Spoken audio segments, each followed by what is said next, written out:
Audio Jungle. Have fun. If you mess up, laugh at yourself.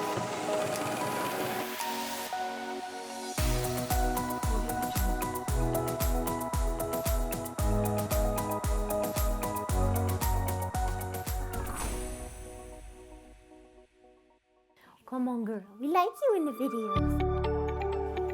Hey, everybody. Welcome to month 7. And this month, we're going to be using the June medium tool. Now, this happens to be one of my favorite tools, and it comes in 3 sizes. For this particular project that we're working on for the Ruler Mastery series, we're going to be using the medium as well as the small. What I like about the tool is it's probably one of the most versatile ruler tools that you can use because it does have 6 different common shapes. But in addition to that, you've also got a circle around the outside edge, so it just really makes for a versatile tool. And again, as I say almost every single month, make sure that you're putting your own unique twist on your project. Hoping that some of you are doing more than one quilt. They look different based on the color of fabric that you're using, the color of thread that you're using, and if you're putting your own unique kind of free motion additions to the ruler work. So lots of different ways you can customize the project. I know I'm having a great time working with the project, and let's go ahead and get started with how this tool works and technique for using the June medium. So we're going to get started. I like to think of the June rulers kind of, as it relates to this project, as kind of the icing on the cake. So we've kind of laid down the foundational designs, and then the June sort of comes in and adds those little decorative touches. Remember, if you don't like the football shape, use the oval shape. If you don't like the oval shape, use the football shape. If you want a hexagon shape, use the hexagon shape. Use what you want. It's your project. The section 1 is where we're going to start. So it's a triangular block 1. And right here is where we're going to add I'm using the football shape, but of course you can use whichever shape you want. The football shape's kind of nice because you can just align it to your line. Now I've drawn a center line from the point to the center portion of the triangle, and that just gives me a center point to line it up to. So let's go ahead and get started quilting. We're going to put our foot down once we've cleared the edges of the acrylic. So make sure that the shape is clear of the ruler foot before putting the foot down, because you don't want to put the foot down right onto the acrylic. Okay. Now if you're using a long arm machine, there's a little opening right here that you can use to access your foot area, so you can get inside the shape that way. And we'll use that for other things as well with a domestic machine, but again, this ruler works with all machine types. And if you have questions, you can always send me an email and letting me know what your question is, because I have used the rulers with many different machine types, so I'm familiar with all of the different ways you can use them.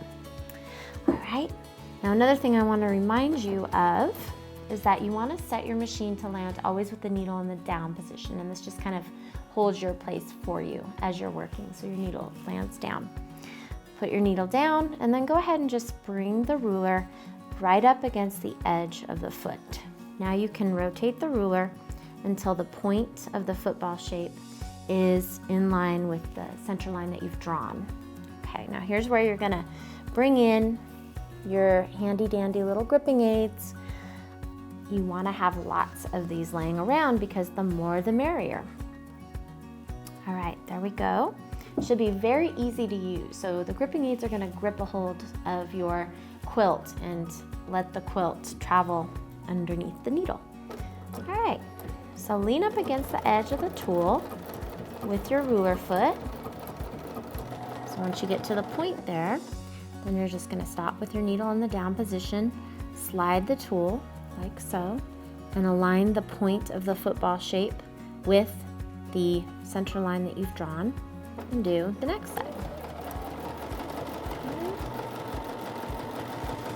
I like to use this ruler because it's comfortable in your hands with the round shape of the ruler. It makes it really comfortable to use. Now lean on the next edge And just go right back down to the point, slide the ruler back down, and just make sure that it's all centered. And then lean on the next edge. And there you go.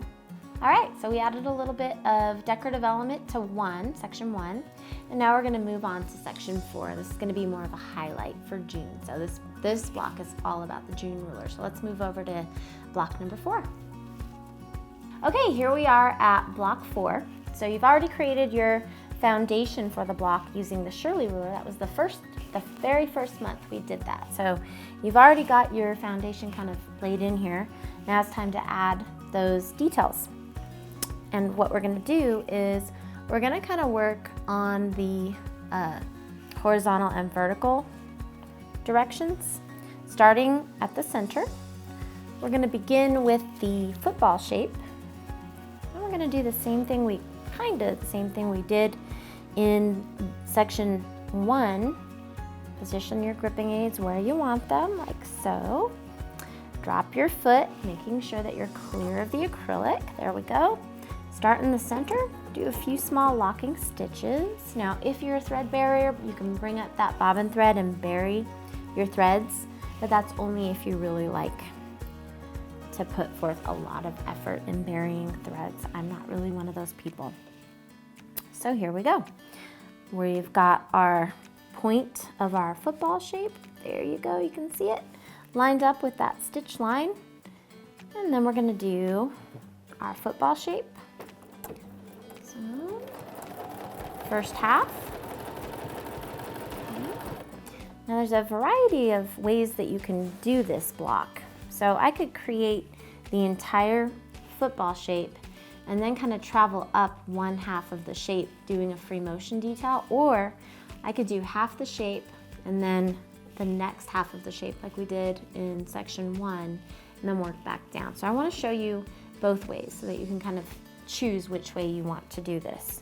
So as we did in block 1, we're going to swap now for the oval. So you can see that I left my needle in the down position and just raised up my foot. Use the little kind of door there to slide out of that particular shape and then bring in the oval. Reposition your gripping aids, and then we're gonna bring the oval out. Looking at the registration line here, keep it in line with the stitch line we've created with our Shirley ruler. And then have a nice, comfortable hand stance on the ruler. I love using this ruler. It's just real easy to hold. And then come back to that point, raise your foot, slide the ruler out, rotate the ruler so that we're in the football shape now, and then drop your foot once you're clear of the acrylic. Reposition your gripping aids, and then slide it back.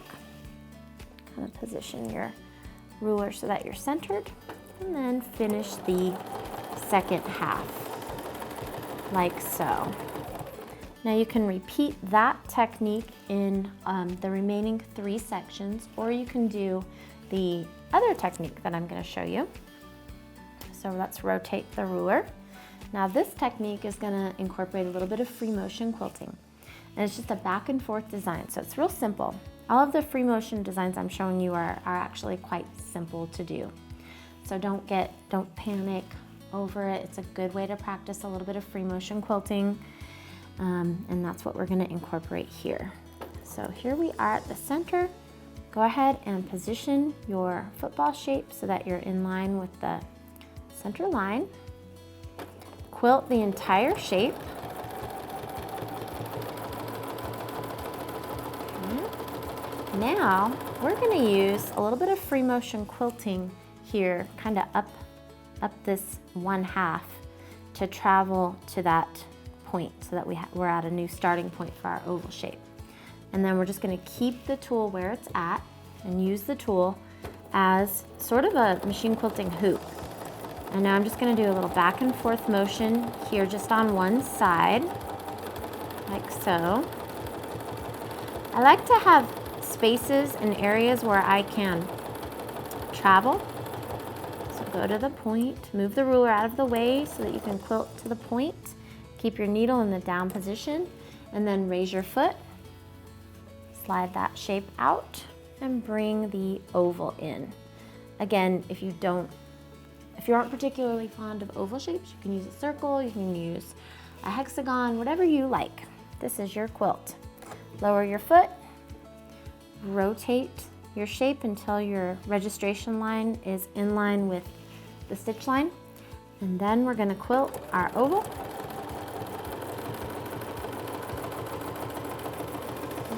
Just trying to keep in a nice rhythm. This is where the play comes in. You wanna be having fun. You wanna be listening to some music. I don't know if you can hear the music that I have in the background, but it's actually my dog Belle snoring. So that's the music I'm listening to today.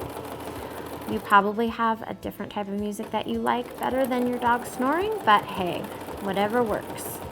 All right, so now we've done a wavy line all the way kind of out to the point. Now what we want to do is we want to travel back to the center again, and we're going to create kind of a reverse design here by doing that same wavy back and forth motion on the negative space over here. And you can even keep using the tool as a hoop. I find that it helps because you can just kind of hold on to the tool and do your back and forth motion. Or if you prefer, you can take the tool away with your needle down, raise up your foot, take the tool out, lower your foot, and then bring the gripping aids in. Now this is another really neat use for the gripping aids. I don't love using machine quilting gloves in all of my machine quilting projects because my hands tend to get a little sweaty and it's a bit cumbersome. So I like to use the little gripping aids here. And then I can just bring those in close to the needle and just do that kind of back and forth motion here.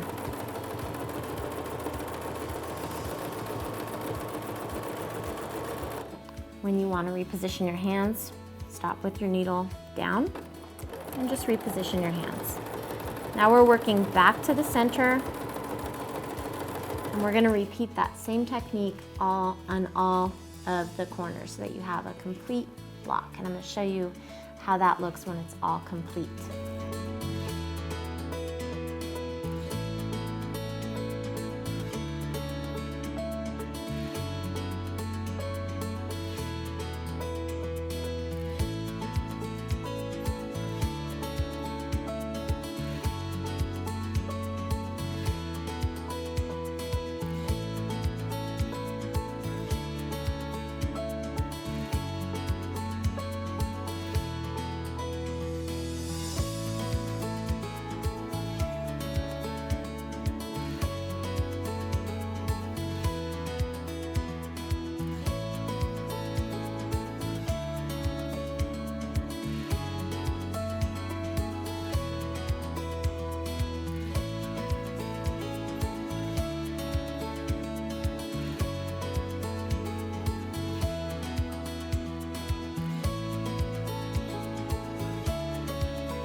We just completed block 4. Now, I know that you're probably getting really addicted to the June. I know I am. So I've kind of sprinkled little bits and shapes here and there where I felt that there were some areas of too much negative space, which I'm gonna kind of show you the photos. You can do yours just like mine if you want to, or you can do yours a little bit different. And this is where you really kind of play. This is where the play comes in. Have fun, bring in those shapes if you like. The ovals, bring in more ovals, whatever you want, your quilt, your project, your playtime. But I do want to show you how to do some flying geese with the June ruler. And we've done flying geese already with the Amelia ruler, which is a different type of triangle. This triangle on the June is an equilateral triangle, meaning that all of the measurements are the same. So we're gonna just get a little bit different effects. It's gonna be more of a elongated, kind of like a tall, skinny group of geese flying rather than the wider flying geese that the Amelia offered. So just another option for you. Gives you a little bit more variety, and the technique's going to be very close to what we've done before. Now when you see the areas where I've done the little wavy lines, I've drawn the wavy lines, don't panic if I'm asking you to draw a little wavy line. I'm sorry, I still love you, I just want you to draw a little wavy line. just get free with it. That's it, just whoop, little wavy line, okay? We're gonna draw it, and then I've used just a white chalk pencil and just draw a wavy line, okay? No one's gonna judge if your wavy line's not as wavy as mine, or if your wavy line's wavier than mine. Just have fun. Alrighty, so there's my little chalk line, and I'm gonna bring in the triangle. Go ahead and put the needle and the foot down, okay? Now if I even want to kind of do something like this where a little bit of my triangle is getting cut off on the edge there, that's great. It looks cool, looks neat, gives dimension, adds depth, and that's what we're all about with quilting, is we're wanting to add texture and dimension. So go ahead and really highlight that here. So I might just let that triangle kind of die right into that seam line there. Okay, take a few locking stitches. Go ahead and reposition your gripping aids if you need to. By now you should be seeing the benefit of moving those gripping aids around, and you should see that your quilt is just going right along with you and going everywhere you want it to go. And here we go, leaning up against that bottom edge. Once we hit the corner, we're gonna feel that our foot is leaning against the two edges, and then we'll just shift our weight, hit another corner, shift our weight. Look at that little thread there. How irresponsible. I should have cut my thread. Okay, here we go. Cut it now. All right. There we go. Get that little thread out of the way. All right. Now we get back to the seam. Oh, there I go again. Stitch line, not seam. Back up right on it. Back all the way up to that point again. So I just did a little bit of what we call backtracking, where we go back over where we've already stitched. And then just slide the ruler up. Now if you want to follow along the wavy line that you've drawn, which maybe you can see, go ahead and just rotate your ruler so that the point's kind of in line with the wavy line. This is just very free little design here, not anything that you need to stress over. There is no stress in ruler work. This is all supposed to be easy peasy. Takes a little bit of the practice necessity out with the ruler work, because you are just leaning on the edge of the template, so that does kind of change how much practice is really necessary. Slide the ruler up, lean against the edge of the tool. Once you kind of get the feel for where you're leaning, you can speed up your movement a little bit. And then just backtrack. Back up to the point. And then just slide the ruler like so. Rotate it until the point is just kind of in line with the wavy line that you've drawn.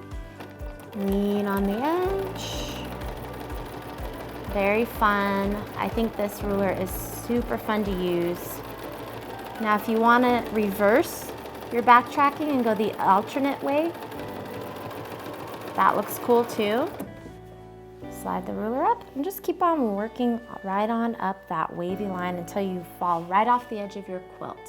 Just going to add a lot of movement, kind of gives the eye some direction as to where it's going. And that's how you do your flying geese with the June ruler. All right, I hope that you loved every minute of using that June medium ruler. Next month, we're gonna have a great time learning more, mastering the ruler technique. We're gonna be meeting a new ruler called Baby Jane. So we're gonna get back into a little bit of grid work again. So get your stencils ready, get your rulers, and we're gonna have a great time.